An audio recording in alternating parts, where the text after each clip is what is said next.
Pernah nggak kamu main game RPG, terus di pertengahan game, uang kalian tuh udah numpuk jutaan koin, tapi nggak ada item bagus yang bisa dibeli? Atau malah sebaliknya, main game survival, tapi pelurunya langka, sampai bikin kalian frustasi. Tahu nggak kenapa itu bisa terjadi? Karena game devnya gagal mengatur aliran atau pergerakan dari resource-nya. Di dalam sebuah game, sumber daya itu kayak aliran di dalam pipa. Kalau kalian tidak tahu cara membuka dan menutup katupnya, ekonomi game kalian bakalan bisa meledak atau malah bisa jadi kekeringan. Yuk kita lihat 4 fungsi ekonomi yang mengatur pergerakan dari resource.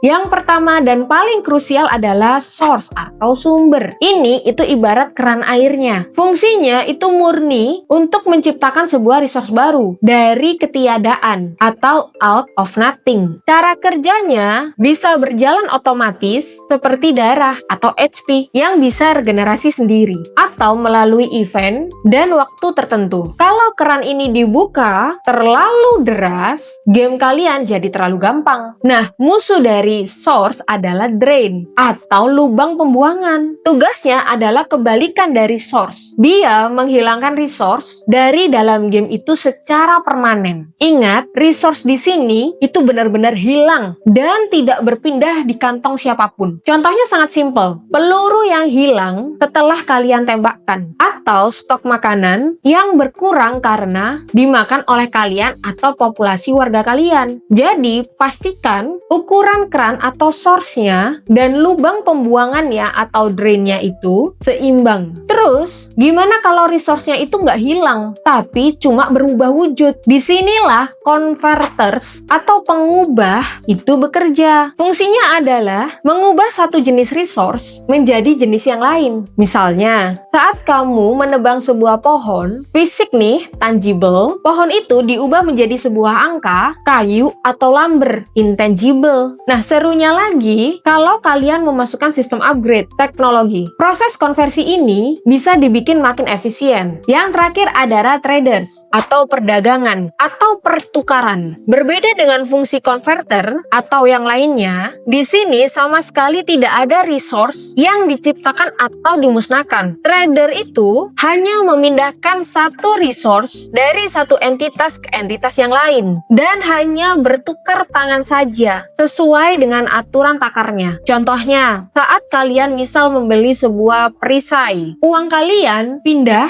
ke tangan pedagang dan perisainya pindah ke kalian. Jadi, merancang ekonomi game itu bukan soal seberapa banyak uang yang bisa didapetin, tapi seberapa pintar kalian mengatur 4 fungsi tadi. Kapan resource itu diciptakan, itu source-nya. Kapan harus dibuang, itu drain-nya. Kapan harus diubah, itu converternya. Dan kapan harus ditukar atau tradernya. Berhenti bikin sistem looting yang membabi buta gitu ya. Kalau kalian gak punya mekanismenya untuk menghancurkan barang itu di dalam game. Jadi, pelajari lagi siklus ini dan perbaiki game design dokumen kalian.